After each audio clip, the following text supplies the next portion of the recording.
जय हिंद दोस्तों, स्वागत करता हूं मैं आप सभी के आपके अपने परिवार में।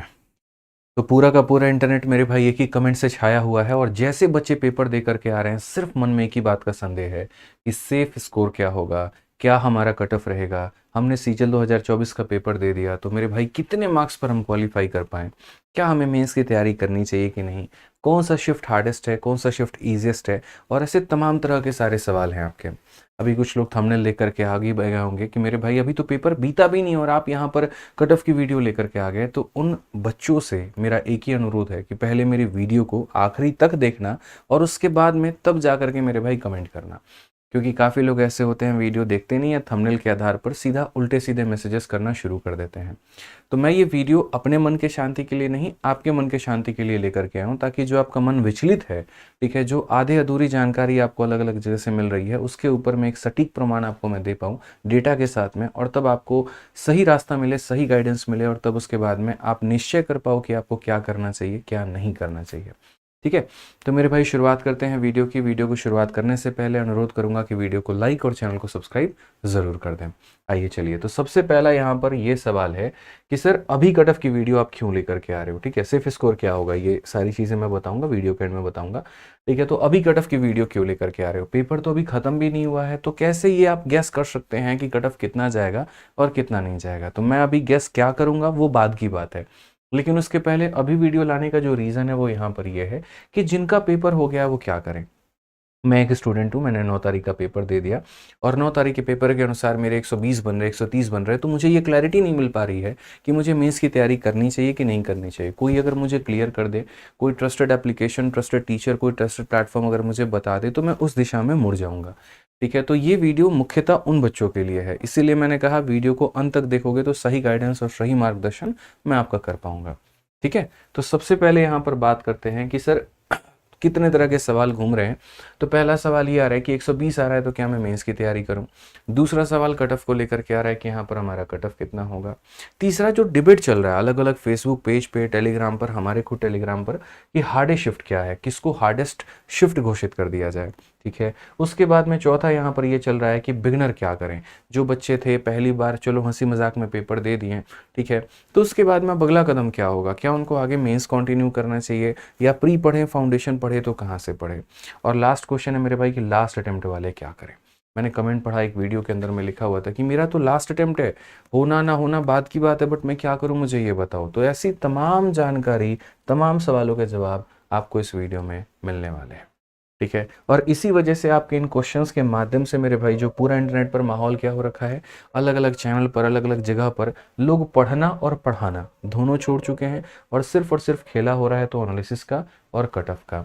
जिनका पेपर बीत गया वो कट ऑफ की वीडियो तलाश कर रहे हैं, और जिनका पेपर है मेरे भाई वो यहाँ पर एनालिसिस एनालिसिस खेल रहे हैं। ये तो एसएससी की तरफ से बंद हो चुका है, लेकिन कुछ लोग ऐसे हैं जिनकी आत्मा को तृप्ति नहीं मिल रही है, उनको अपने व्यूज से मतलब है, चाहे दुनियादारी जाए बाहर में, बच्चों का भविष्य जाए भाड़ में, फर्क नहीं पड़ता है जी, हमारा धंधा चलता रहना चाहिए, हमारी दुकान बंद ना रहे, तो वो अभी भी इसमें लगे पड़े हैं। ठीक है, सही क्या है गलत क्या है कोई फर्क नहीं पड़ता। टीचर्स इतने सारे इसका विरोध किया, लेकिन उनको अपनी सेटिस्फेक्शन चाहिए, नाम बदल बदल करके कर रहे हैं, तो मैं इसके बारे में भाई कुछ भी नहीं बोलूँगा, मैं ऑनेस्टली बता रहा हूँ। ठीक है, मुझे लगता है यहाँ पर कि आप लोग समझदार हो, आप लोगों को चीज़ें अच्छी तरीके से पता है, क्या गलत है क्या सही है। ठीक है, तो आप लोग खुद ही डिसाइड कर लेना इसके ऊपर में, मैं कोई नहीं हूँ डिसाइड करने वाला। दूसरी बात हम यहाँ पर कहते हैं कट ऑफ को लेकर के। ठीक है, जो बच्चे पेपर दे चुके तो उनको इंतजार है कट ऑफ का, तो ऐसे काफ़ी सारे उल्टे सीधे वीडियोस हैं, 10,000 सब्सक्राइबर जिनके हैं, ठीक है, पढ़ा कुछ भी नहीं रहे हैं, कट ऑफ के ऊपर में पूरा ज्ञान दे रहे हैं। भाई पेपर से कोई मतलब नहीं है, उनको ये पूछ दो ना प्री में जो है पेपर क्वालिफाइंग है कि नहीं है, मेंस में तुम्हारा इंग्लिश में कितने क्वेश्चन आते हैं, वो बता नहीं पाएंगे, लेकिन कट ऑफ के ऊपर में वीडियो ज़रूर बना रहे हैं। इसमें क्या हो रहा है, काफ़ी सारे बच्चे मिसगाइड हो रहे हैं। अलग अलग जगह पर डिबेट चल रहा है ईजीएस्ट और हार्डेस्ट का, जिसका मेरे भाई पेपर थोड़ा बेकार चला गया तो वो ज़बरदस्ती का माहौल क्रिएट करने की कोशिश कर रहा है कि मैं ऐसा इंटरनेट पर बना दूं कि मेरा शिफ्ट सबसे हार्डेस्ट हो जाए, ठीक है, और उसके बाद में मुझे ज़्यादा नॉर्मलाइजेशन हो। अब बोलोगे आपको कैसे पता, रे बाबू हम भी पेपर दे के आए, जिस रास्ते पे तुम अभी चल रहे हो वहाँ से पूरा पूरा सफलता हम प्राप्त कर चुके हैं, जिस पेपर की तैयारी कर रहे हो उसको 2-3 बार निकाल के छोड़ चुके हैं। ठीक है, तो इसीलिए हमको पूरा माहौल पता होता है यहाँ पर इंसान क्या करता है क्या नहीं। हमने भी अपने पेपर को पूरी सबसे टफेस्ट जो है घोषित करने में पूरी जोर लगा दी थी। ठीक है, तो ऐसा नहीं है, आप गलत नहीं है इस चक्कर में यहाँ पे। अब रियलिटी चेक की थोड़ी सी बात करते हैं कि रियलिटी चेक इस बार का है क्या। सबसे पहला, आप पोस्ट देखो कितने पोस्ट है आपके पास में, तो 17,727। और इसके लिए लगभग फॉर्म कितने भरे गए हैं, तो 34 से 35 लाख लोगों ने फॉर्म भरा है। लेकिन आपको एक बात जान करके हैरानी होगी कि फॉर्म भरने वाले जितने भी लोग होते हैं ना, उसके आधे लोग ही सेंटर पर पहुंच पाते हैं, आधे लोग ही पेपर देते हैं। और बाकी के लोग क्या होते हैं, कोई जीडी की तैयारी कर रहा था, फॉर्म भर दिया। कोई नया बच्चा था, घर वालों ने कहा फॉर्म भरने को, भर दिया। कोई यूपीएससी की तैयारी कर रहा था, फॉर्म भर दिया। किसी ने कुछ नहीं देखा, बस वैकेंसी देखी, उसको पता भी नहीं है सीजीएल के बारे में, फॉर्म भर दिया। लेकिन जब जैसे जैसे पेपर करीब आता है और जब वो देखते हैं एनालिसिस और बाकी चीज़ों को लेकर के, तो उनको लगता है मेरा नहीं होने वाला है, तो वो मेरे भाई नहीं जाते हैं। किसी का सेंटर दूर आ गया तो वो नहीं जाता है। इसलिए मात्र इसका आधा बच्चा ही अपीयर हो पाता है। और ये भी आपका कंपटीशन नहीं है। 16-17 लाख में यहाँ पर रियल कंपटीशन क्या है, तो ये 2 लाख जिनका प्री निकल रहा होता है। ठीक है, बच्चे यहाँ पर भरते हैं 35 लाख, पेपर देने जाते हैं 16 लाख, और उसके बाद में क्वालिफाई करने वाले कितने होते हैं, तो लगभग 2 लाख के करीब में बच्चे होते हैं। इतने बच्चे क्वालिफाई पेपर को करते हैं और तब मेंस के लिए जा रहे होते हैं। अब इसमें मैं आपको थोड़ा सा पीछे का भी इतिहास अगर दिखाऊं, तो 2021 का थोड़ा इतिहास देखते हैं। 7,686 वैकेंसी में 20 लाख फॉर्म गए थे, और उसके आधे से भी कम लोग यहाँ पर पेपर देने गए थे। टीयर 1 की बात कर रहा हूँ। 22 में 37,000 वैकेंसी में 35 लाख के करीब में फॉर्म गिरा हुआ था, और उसके आधे से भी कम लोग जो है पेपर देने गए थे। वही माहौल 23 में भी रहे, वही माहौल मेरे भाई इस बार 24 में भी रहने वाला है। ठीक है, क्योंकि 24 का पेपर पूरा बीता नहीं है, बट इस ट्रेंड के आधार पर मैं आपसे ये बात कर रहा हूँ, ये बात मैं आपको बोलने जा रहा हूँ। तो पेपर तो लगभग अटेंडेंस जो लगने वाली है वो 50% से कम ही लगने वाली है। ठीक है, फिर उसके बाद में आपके मन में ये भी सवाल हो रहा होगा कि ठीक है, सारी बातें साइड करिए, हमको ये बताइए कट ऑफ हमारा कितना है। तो मैंने कहा ना, कट ऑफ मैं संपूर्ण बताऊंगा, बढ़िया बताऊंगा, बिल्कुल सही बताऊंगा, टेंशन मत लो। सबसे पहली बात यहाँ पर ये करते हैं कि कट ऑफ जो होता है वो डिसाइड किसके ऊपर में होता है। क्या मेरे बोलने से कट ऑफ डिसाइड हो जाएगा मेरे भाई, तो ऐसा नहीं है। सबसे पहले कट ऑफ को डिसाइड करती है वैकेंसी, कि जिस साल कट ऑफ आ रही है उस साल वैकेंसी कितनी है। ठीक है, दूसरा बात यहाँ पर ये होता है पेपर का लेवल क्या है, क्या उस साल के पेपर थोड़े अच्छे आए थे, या फिर पेपर जो है काफ़ी सस्ता पूछा गया। जैसे अगर आप देखोगे तो यूपी कांस्टेबल का जो री एग्ज़ाम हुआ, उनके पेपर काफ़ी अच्छे थे, तो वहाँ पर कट ऑफ के लो जाने की संभावना है। तो जब जब पेपर में क्वेश्चंस अच्छे लेवल के आते हैं, तब तब कट ऑफ जो है वहाँ पर लो जाता है। ठीक है, तीसरी जो संभावना है वो नॉर्मलाइजेशन कितना हुआ है। कई बार ऐसा हुआ कि नॉर्मलाइजेशन इस हद तक कर दिया गया, ठीक है, कि कट ऑफ बहुत आसमान छू करके भाग गई। जैसे एक बार अगर आप बात करोगे 2019 मेंस की, अगर हम बात करें 18 तारीख का पेपर था, और काफ़ी ऐसे बच्चे थे मेंस में 200 में 200 लेकर के आए, तो वहाँ कट ऑफ तो ऊपर जाना ही जाना है। तो एक केस के आधार पर हम बाकी हर एक साल की तुलना नहीं कर सकते। कुछ यहाँ पर क्या कर रहे हैं, इतनी वैकेंसी थी तो इतना कट ऑफ था, तो चलो वहाँ पर गणित लगा देते हैं, रेशियो का कंसेप्ट कि इतनी वैकेंसी पर अब इतना कट ऑफ होगा। ऐसा नहीं है, अकेला एक वैकेंसी डिसाइडिंग फैक्टर नहीं है।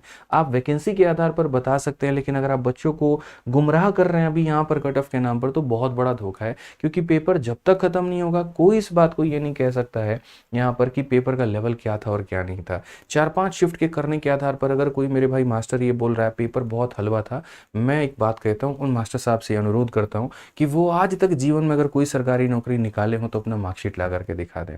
ऐसी बातें मेरे भाई बेतुकी वही इंसान करके आता है यूट्यूब पर, जिसको मेरे भाई कभी कोई पेपर देने का नॉलेज नहीं है, जिसने जीवन में कभी कोई एमटीएस तक की परीक्षा भी नहीं निकाली है, उसको यहाँ पर हलवा लिखने का बड़ा शौक हो जाता है।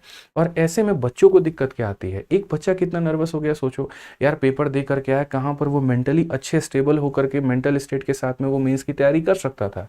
जैसे सेंटर के बाहर निकला, हलवा पेपर, दिमाग खराब भाई वहाँ पे। उसको फिर ये लगता है ससुरा मेरा पेपर कैसे इतना खराब हो गया, अब मैं जीवन में क्या करूंगा। जब तक पेपर का कट ऑफ नहीं आता है ना भाई, वो तब तक डिप्रेशन में होता है। मैंने ये फेस किया है, मैंने खुद फेस किया है। जब मेरा प्री का पेपर था, मेरे मॉक में 170 बनते थे, और मेरे प्री के पेपर में मेरे 125 नंबर का मैं अटेम्प्ट करके आया था।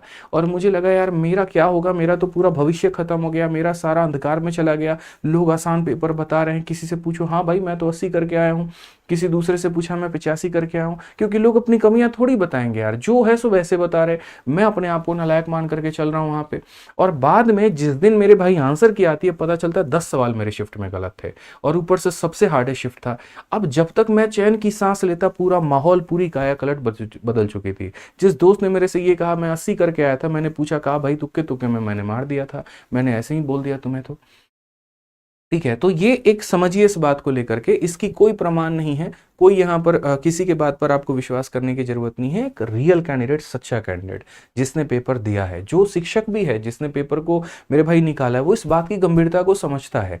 ठीक है, और वो समझता है तो वो कभी ऐसे फर्जी बातें नहीं करेगा। मैं आपसे ये बातें बोल रहा हूँ भाई। ठीक है, तो वास्तविकता पे आपको जीना है और फर्जी बातों पे नहीं जीना है। अब बात आती है यहाँ पर कि कितने केस हमारे पास में पॉसिबल हो सकते हैं कट ऑफ को लेकर के। तो देखिए 4 केसेस पॉसिबल है। सबसे पहले यहाँ पर वो बच्चा है मेरे भाई जो प्री क्वालिफाई कर जाएगा और मेंस की तैयारी में लग गया है और वो मेंस की तैयारी कर रहा है। ठीक है, दूसरा बच्चा यहाँ पर क्या है, जिसका प्री तो हो जाएगा लेकिन उसने मेंस की तैयारी शुरू ही नहीं की थी, वो इंतजार में था कट ऑफ के। तीसरा कौन सा बच्चा है, जिसने प्री की तैयारी मेरे भाई यहाँ पर प्री नहीं निकला लेकिन वो मेंस की तैयारी में बहुत पहले से लग चुका है।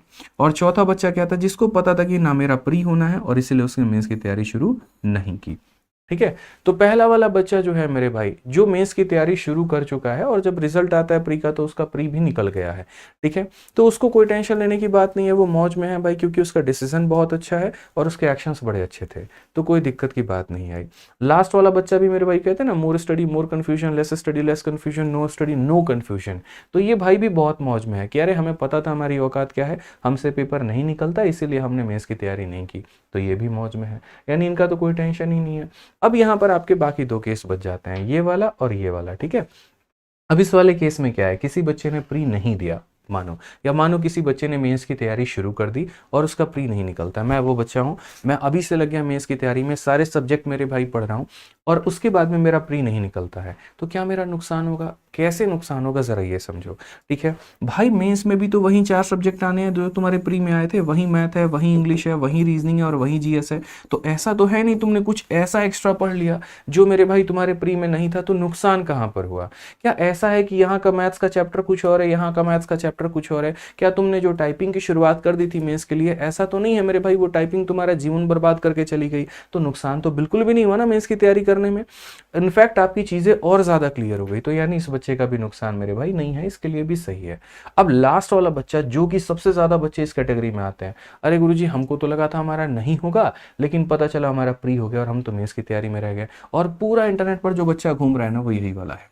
ठीक है, उसको क्लैरिटी नहीं मिल रही है। भाई मेरी एक बात समझो, यहाँ पर आपको क्या करना चाहिए, ये वाले बच्चों का मेरे पास में सबसे बढ़िया समाधान है, मैं आपको बताऊंगा, उसके बाद में आपके रास्ते खुद क्लियर हो जाएंगे। इन बच्चों को क्या करना चाहिए मैं आपको बताता हूँ। सबसे पहले जिन बच्चों का पेपर हो चुका है और उनको अभी डिसाइड नहीं कर पा रहे हैं वो कि मुझे यहाँ पर कट ऑफ कितनी जाएगी, मुझे पढ़ना है, मेंस का तैयारी करना है नहीं करना है, उनके लिए सबसे पहला कदम बता रहा हूँ भाई। आप प्री का पेपर दे करके आ चुके हो, तो सबसे पहला काम आप ये करो कि जो प्री में आपसे गलतियां हुई, जैसे आपको ये समझ में नहीं आ रहा था कि यार ये जीएस पूछा कहाँ से जा रहा था, कौन से टॉपिक से पूछा जा रहा था, कौन सी किताब से पूछा जा रहा था, मैंने तो इसके ऊपर में पढ़ा नहीं, तो दोस्त यहाँ पर अपने वो सारे के सारे टॉपिक्स निकालो और उसके ऊपर में अपनी पढ़ाई शुरू कर दो, क्योंकि वो तुम्हारा प्री में भी काम आना है इस साल भी और अगले साल भी, मेंस में भी काम आना है इस साल भी और अगले साल भी। तो एक कॉपी लो, नोट बनाओ और उसके ऊपर में उनके ऊपर में एनालिसिस करके उसके ऊपर में काम करना शुरू कर दो। ठीक है, दूसरा यहाँ पर जो तुम्हारे आधे अधूरे टॉपिक छूट गए हैं, किसी ने मानो ज्योमेट्री नहीं पढ़ा, किसी ने वॉइस एंड नरेशन नहीं पढ़ा, किसी ने क्लोजटेस नहीं पढ़ा, किसी ने मानो फोक डांस नहीं पढ़े, तो भाई आप उन टॉपिक्स को पढ़ना शुरू कर दीजिए, इस बात को समझिए, क्योंकि वो फिर वही बात है, प्री में भी काम आना है, मेंस में भी काम आना है। ठीक है, तीसरा मैं आपको बता दूं, प्री का रैंक दोस्त कभी भी डिसाइड नहीं करता है कि फाइनल रिजल्ट क्या होगा। मेरे टाइम पर मैं आपको बता रहा हूँ, बहुत हवा उस समय निकली हुई थी, प्री मेंस लड़के का रैंक 1 है और मेंस में जाते जाते उसका अस्तित्व भी पता नहीं चला कि कौन सा डिपार्टमेंट उसको मिला है। एक बार का ये भी बात मैं आपको बता दे रहा हूँ, एक रैंक 1 स्टूडेंट मेरे भाई जो कि प्री में रैंक 1 लेकर के आया और वो आज 2600 ग्रेड पेपर नौकरी कर रहा है। तो प्री के रैंक कभी भी डिसाइडिंग फैक्टर हो ही नहीं सकते कि मेंस में आपका क्या होने वाला है और क्या नहीं होने वाला है। तो इसके आधार पे तो बिल्कुल भी मत जाना। कई ऐसे बच्चे जिनके इंटरव्यू में ले चुका हूं, ठीक है, उन्होंने अपनी स्टोरी बताई, सर 2 नंबर से हमने प्री क्वालिफाई किया था लेकिन मेंस में पूरी जी जान लगा दी, डबल एओ का पोस्ट लेकर के चले गए। ठीक है, तो ये एक मेरे भाई अलग कहानी हो जाती है, इसलिए आप इसके ऊपर में डिपेंडेंट मत रहिए। चौथा, आप अभी टाइपिंग करना शुरू कर सकते हैं। क्यों? क्योंकि जितना आप टाइपिंग पर फोकस करोगे, आपका मेरे भाई एक्स्ट्रा टाइम उतना बचेगा और बचेगा तो उसके ऊपर में अपना सब्जेक्ट पढ़ोगे। आप कंप्यूटर की मेरे भाई तैयारी शुरू कर सकते हो यहाँ पे, ठीक है, और उसके बाद में एक डायरी बना करके अपना पूरा टाइम टेबल बना सकते हो, अपना पूरा रूटीन बना सकते हो, और जो तुम्हारे टॉपिक्स यहाँ पर छूटे हुए हैं, ठीक है, अगर आप डाइसी हो अपने सिचुएशन को लेकर के कि यार मेरा होगा नहीं होगा, क्या नहीं होगा, तो ये चीजें करो ना, इसके ऊपर में फोकस करो, पूरा का पूरा टाइपिंग करना शुरू करो, कंप्यूटर का बोला पढ़ाई शुरू कर दो भाई, कमियों के ऊपर में काम करो, क्योंकि ये ऐसी चीज है जो प्री प्लस मेंस दोनों में काम आना है, आना ही आना है भाई, मैं आपको ये बात बता रहा हूं। ठीक है, तो 11 तारीख के पेपर का शायद फर्स्ट शिफ्ट को बच्चे जो है वो टफ बता रहे हैं। ठीक है, तो मैं आपको अभी बिल्कुल भी अपने तरफ से कोई श्योरिटी नहीं दूंगा, क्योंकि अभी तक के आधार पर जो है वो बिल्कुल करेक्ट नहीं हो सकती है जब तक पूरी आंसर की ना आ जाए, जब तक हम लोग खुद प्रमाणित ना करें। बाकी ये भी सवाल जो सबसे पहला रहा कि सर कट ऑफ कितना जाएगा, देखो मैं कट ऑफ के बारे में कोई अंदाजा नहीं लगा सकता हूँ, लेकिन एक शिक्षक होने के नाते जैसे मैंने माहौल देखे वहां पर ये कह सकता हूँ कि जितने भी बच्चे हैं भाई, इनके अगर 125 प्लस या 130 प्लस मानो लेकर के आ रहे हैं यहाँ पर, ठीक है, मैं 130 ही बोल देता हूँ, क्योंकि यार कल के दिन तुम लोग मेरी स्क्रीनशॉट वायरल कर दोगे, बोलोगे मास्टर साहब ने 130 का कट ऑफ बताया था। हम कट ऑफ नहीं बता रहे हैं, हम बस ये कह रहे हैं कि जितने भी बच्चे हैं जिनका इससे मेरे भाई ज्यादा आ रहा है तो वो आराम से तैयारी करना शुरू कर दें। अब इसमें कोई बच्चा दिल पे लेके बैठ जाएगा, हमारा 128 हुआ तो क्या होगा, 125 हुआ तो क्या होगा, अरे भाई क्या पता तुम्हारे 125 आए और जबरदस्त नॉर्मलाइजेशन मिल गया और उसके बाद में तुम आगे बढ़ गए। तो इसलिए कोई भी टीचर बड़ा परहेज करता है यार बताने से, क्योंकि है ना, ट्रोल करने वालों की कमी नहीं है किसी भी बात को लेकर के कि नहीं उन्होंने तो इतना बताया। कोई तुम्हारे भले में 15 मिनट बोल चुका है, लेकिन उस बात की कोई वैल्यू नहीं होगी, आखिरी की उस 1 मिनट पर आकर के उस बात को उसकी खिंचाई करोगे। तो मैं यार ऐसा एक पॉइंट आ जाता है ना किसी भी इंसान के लिए, धर्म संकट बन जाता है, बताएं तो भी सुने और ना बताएं तो भी सुने। अब बात यहां पर ये है, देखो किसी के 130 से ऊपर आ रहे हैं, वो रिलैक्स हो गया, सर ने कहा है हो जाएगा, कोई दिक्कत नहीं, लग गया मैं इसमें। और किसी का मानो 128 125 आ रहा है, वो डाउटफुल हो जाएगा, अरे यार मेरा तो नहीं होने वाला है तो खराब हो जाएगा। भाई मैं कहने को 120 भी कह सकता हूँ, 125 भी कह सकता हूँ, 130 भी कह सकता हूँ, बट बात मैंने क्यों कही 130, क्योंकि मुझे ऐसा लगता है, मेरा पर्सनल ओपिनियन ऐसा है कि इसके बाद वाले सारे के सारे सेफ जोन में है, वैकेंसी को देखते हुए, पेपर को लेवल को देखते हुए। और जिनके इससे कम आ रहे हैं, ऐसा नहीं है कि उनका सिलेक्शन नहीं होगा, हो सकता है, क्या पता कट ऑफ और नीचे चली जाए, लेकिन हाँ ये है कि आप थोड़ी और मेहनत में अपने लगे रहो, कमी अपने तरफ से कुछ भी मत करो, मेंस में आप फोड़ दोगे। ठीक है, अब रही बात मेरे भाई मेंस की तैयारी को लेकर के, तो देखिए आज आप लोगों के पास में लास्ट ऑफर है। मेंस की तैयारी में मेरी पूरी टीम अभी से लग चुकी है, और अभी से नहीं काफी पहले से हम लोग लगे हुए, क्योंकि हमको पता था कि ऐसा माहौल होने वाला है, बच्चे गुमराह होते रहेंगे, अभी डिसाइड ही करते रहेंगे।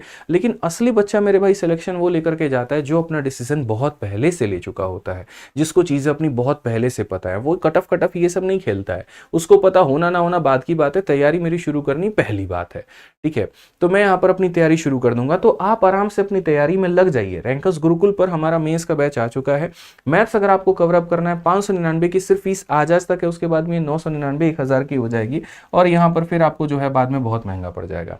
तो जितने बच्चे हैं जो डैम श्योर है मेरे भाई, आराम से मैथ स्पेशल में यहाँ पर मेंस बैच में मेरे साथ में जुड़ो, और पूरे टीम का जो हमारा कॉम्बो है ना मेरे भाई, यहाँ पर वो आपको मिल रहा है सिर्फ और सिर्फ यहाँ पर 1199 में, पूरी टीम का math, English, reasoning, science, computer सब कुछ मिला करके आपको 1199 मिलने वाला है। तो आप आराम से एप्लीकेशन डाउनलोड करो, आरजी विक्रमजीत एप्लीकेशन, और यहाँ से जो है आप बढ़िया तरीके से कोर्स में एनरोल करके पढ़ाई करो। बाकी इसके अलावा अगर कोई भी मेरे भाई डाउट रहा तो मुझे जरूर बताना, और किसी के मन की कोई भी अगर ठेस पहुंची हो, कोई मेरी बात पहुंची हो, तो भाई मेरी भी बात को 100% प्रमाणित लेकर के मत चलना, कोई ठेस पहुंचाने वाली बात नहीं है। बस यहाँ पर जहां पर कंफ्यूजन में आप होंगे, जब जब आप मिसगाइडेड होंगे, वहां पर मैं आऊंगा और छोटी सी चीजें क्लियर करूंगा। ठीक है, बाकी कोई और भी आपके मन में सवाल है तो वो मुझे इस वीडियो के माध्यम से जरूर बताइएगा। वीडियो को लाइक और चैनल को सब्सक्राइब जरूर करिएगा भाई। धन्यवाद।